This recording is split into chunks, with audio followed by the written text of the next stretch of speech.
Hey everyone, welcome to another exciting episode of the Scratch the Track podcast presented by the Dude and Grim Show and co-produced by Mr. IVEST. I'm the Dude. And I am Grim. Today, first impression of the newly released, and this is a mouthful, PetroDragonic Apocalypse or Dawn of Eternal Night and Annihilation of Planet Earth and the Beginning of Merciless Damnation. Did I get it right? You did. By King Gizzard and the Liz Wiz, no less. So just released. I'm calling it PDA for short. I like it, and they kind PDA. Of the way it's the way the capital letters are would support your theory. Yes. Yeah. So, Lord knows there's plenty of evidence to support your theory. This is definitely going to end up being grouped with Infest the Rat's Nest because it is just straight metal. It's sweet. 100%. I mean, if you're into just kind of like, good old fashioned like thrash metal, it's just got some really, dude. I gotta say, I wasn't excited at first, not because I don't like their metal. I mean, Infest the Rat's Nest is up there for me, but I have to say I found the cover to be a real turnoff at first. Yeah, and I still don't think it's a great cover. I don't. Yeah, I guys get did it. Not like it at all. Well, going back real quick, sort of to Infest the Rat's Nest, Stu basically said, when they did Infest the Rat's Nest, it was almost like they were experimenting, and it was kind of fun. And they'd never had the guts to like make metal music, but they loved all that stuff. Like that. I mean, dude, I think at the it. concert, Kavanaugh, the drummer, was wearing a Metallica Ride the Lightning t-shirt. I mean, that says it all. Mic drop. Totally. But I think it's cool now. It's almost like, with Infest the Rat's Nest, they're like, hey, okay, let's try this. And then now they're like, hey, like we can do this. We're really good at it. Let's like, really do it. And, I was interested too. Like once the first couple singles came out, I was like, okay, well, like it's probably going to be an album of this, and it's an album of this, and it may not. It's not for everybody, and it's not for every occasion. It's definitely not for every occasion. It's you're probably not going to. Well, depending on what your dinner is, you're probably not going to put it down sitting, while you're sitting down or making a family dinner or something, have it on in the background. It's probably not going to be that. Yeah, but, but there is sort of this like. Just like a like off Omnium Gatherum, man, I loved Gaia. I love Predator X. Predator X is, and I think typically for my taste, I like, and that's what I like about Omnium. It's like it goes everywhere and does everything. It's like, oh, we're gonna sprinkle it in. This is just like straight boom, metal, like in your face. And it's interesting when I was listening to it, the first couple of times. Part of me thought, I was like, usually when I listen to a King Gizzard album, like it really has, like, I know I'm listening to a King Gizzard album. Like it's got their sort of, their fingerprint on it and everything, their magic touch. But when I was listening to the first few songs, I was like, man, if I did like a blind test or something, like a taste probably test, wouldn't be the band you'd pick for this. Yeah. It would take me a while to be like, oh yeah, it's them. And then as you get through it, though, there are a few tracks and things where I'm like, like you hear, like I hear Ambrose sing very distinct voice, right? Yeah. And he almost has that cadence of like when he does the rap songs too, which I thought was cool. So I think we were talking with co-producer Mr. IVEST on a little group chat. And he had made some comment where when I think that was Gila Monster, when that one came out, he was like, oh, yeah. And Ambrose's verse is really distinct, like in the way his cadence is. Yeah, that's the thing. And that's to me what really stood out more than any sort of like guitar riff or anything like that. I was like, oh, I heard that vocal cadence. I'm like, that's OK. That's kind of what tipped me off. But it's weird, man. It almost feels like a little bit like they're like wearing a disguise in this album. Yeah, sure. But I think it's got to be fun. I mean, you can tell like when they play it live, like it's got to be fun as hell to play this stuff. Oh, and dude, just totally. One thing that's interesting to me about it is just like the rhythms that you get into with the, it's so just thick and it drives, man. It just drives. Yeah, well, it's funny you brought up what was it, Ride the Lightning t-shirt by Metallica, but like there's certain parts of that, because I don't listen to a lot of like thrash and metal, but like in Justice for All, like you get you get those you can hear where it comes from, beats and everything, and you're just like, man, it's not for me all the time. But man, there's some times where I'm like, yeah, dude, 60% of the time it works every time. Every time. Yes. Yeah.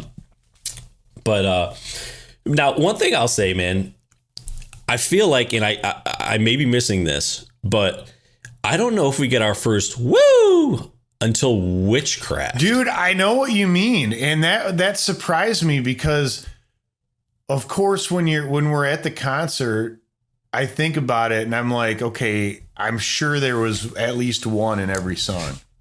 Probably, yeah. But this may be the first album where there isn't one. Yeah.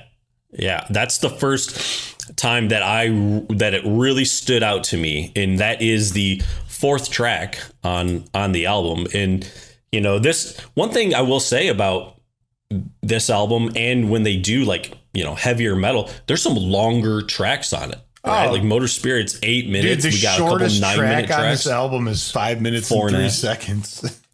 Well, Gila Monster. Gila Monster. Yeah, sorry. But yeah, I mean, all the other ones are over 5 minutes, 6 minutes, 2 9 minutes, and an 8 minute. Like, it's but pretty cool. There's it kind of like a lot of their stuff. It flow. It's just a different kind of flow, but it still kind of does that, and they all change and. I don't know. I will say, despite my reservations about the cover, I mean, it's cool for what it is. It just kind of struck me as like a little cheesy. But I guess given the name of the album and what it's about, which is also funny because it seems like both their metal albums are just about like the collapse of the whole world, which is kind of funny, but makes sense. Yeah, I mean, that's what Stu said. He says it's the album's concept is about humankind and it's about planet Earth, but it's also about witches and dragons and shit. Yeah. So, but then, dude, I don't know if you read this. So, Lucas Hardwood stated that the album is the first of 2 albums with a yin and yang concept, describing the 2 albums as going to be very different sounding to each other, but we're going to try to make them complement each other. Oh, I can't wait to see what the next one is.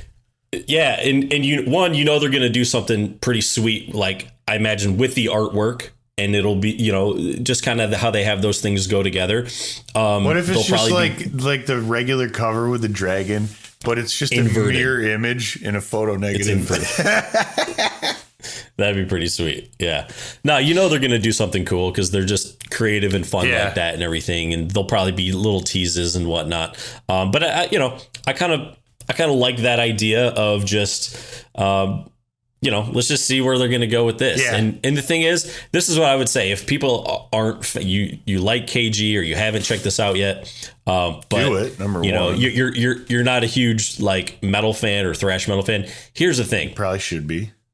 Like, you don't have to wait 3 years for them to come out with a new album. They'll probably have a new one out in like 3 months. Yeah. It's like, dude, there's nothing worse than like, you've been waiting like, years for this band to come out with a new album, and it comes out and you're like, yeah, this really isn't my style. Yeah. Right. So if this one isn't your style, just give it a few months. Yeah. Exactly. Now, we're not obviously not even beginning to assume that we're at the point where we could do a full scratch here, but no. Did any track stand out to you upon listening to it as like an immediate, like, I think this is my favorite one so far? I don't think anyone stood out. Now a few things did stand out. So one thing I do like with Flamethrower, which is, we should say this, actually, this is a point we do need to make, which is the last song on like streaming, but not the last song on vinyl. So there is going to be another 14-minute song. If you've pre-ordered the vinyl, I'm so mad I didn't pre-order it. No. Planning on picking it up, you are going to get another song, and it's 14 minutes, and I don't have the title of the song in front of me, but I should somewhere. But anyways, I'll be interested to hear what that sounds like. So I mean, who knows, that could be the I can't scratch. wait to meet him. But what I like about the track Flamethrower is it gets very trippy and sort of hypnotic at the end. And I really kind of like that. It actually, in a way, sort of didn't fit the album and just kind of the sound and everything. But I'm just curious how that's going to work with the vinyl, because I'm like, oh, this is a really great way to end the album. But then I have the question, well, does this end the album? You know? So, that's not. Why don't you roll on that? Yeah. Well, what about you, man? Is there any scratches or anything that stood out a favorite? I'm not even going to begin to go down that road. But Supercell, when I heard it, because I had heard Motor Spirit in concert, so you kind of had an idea of what that was going to be. But Supercell's just got the right sort of, just the rhythm of it and everything. I would love to hear them play Superbug off Infest the Rat's Nest into Supercell. I think that would be just awesome.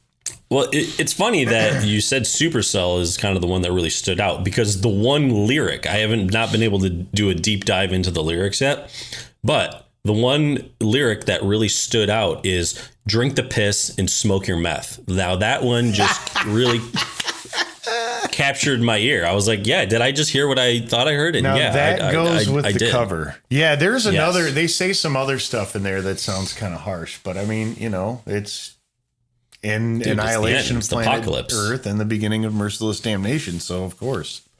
What did you think was going to happen? Yeah, right? Yeah. It wasn't going to be like a nice sort of fade out sort of scenario here. So no, definitely not. So, yeah, I think that pretty much covers most of what I wanted to talk about. I mean, I guess Stu kind of did say when he was like when they were recording the album, they just like started with a song each day, and there were no riffs, no tunes, no ideas. They just literally started from scratch each day. And to me, that's so impressive to hear, because, you've heard about all these stories about bands, they don't have any material. They're just going into the studio to record. It takes them 3 years to come. Dude, they're in there for 2 months and they have like a couple of drum tracks and a bass line down for like a couple of songs. And, King Gizzard goes in there and be like, yeah, we're going to do a track a day. And, we don't know where we're going to start. We don't know where we're going to end, but we'll figure it out. We're just going to do a track a day. I mean, I do think that's to be really able to cool. do that. It's badass. But it seems like they play together so well. It's like they're kids. They play together so well. And, and you can tell that they like what they're doing. So it all kind of makes sense to me. Doesn't seem like there's a lot of ego in the band, which, or at least that doesn't sort of come through. Like people are like, oh no, I need to get my solo in. I want my song. Like everybody just kind of gets their turn. Well, and one thing I like too is they do like some of the finger tapping and like classic metal stuff, but I think their solos are really good, but in a way they're also understated, because some like super good guitar players are just doing all this really fancy stuff and going nuts. And I think they do a really good job of getting to the point and making it good, but it's not like they're throwing it in your face. Like, dude, look at this, and yeah. Well, that pretty much wraps up what I wanted to say. The only thing is the name of that vinyl only track is Dawn of Eternal Night. Oh, featuring Leah Senor, 14 minutes and 22 seconds long. So I imagine on the vinyl it will probably take up a full side, which I think would actually be pretty cool, because then end it like that. Yeah, because then if you're just like, I mean, nothing against that song, but I've always heard the album is just like songs 1 through 7 ending with Flamethrower. You have the choice. You don't have to flip the record to that track or not, But if you're ready to take the plunge, it's waiting. Yeah. So, and I believe that vinyl is supposed to ship in July. Take the plunge, like and subscribe, comment below. Time to go. Let us know. The Dude Nerd Show. Scratch a Track is produced by the Dude and Grim. Additional music provided by Moore and the Tins. Copyright 2023. The Dude and Grim Show.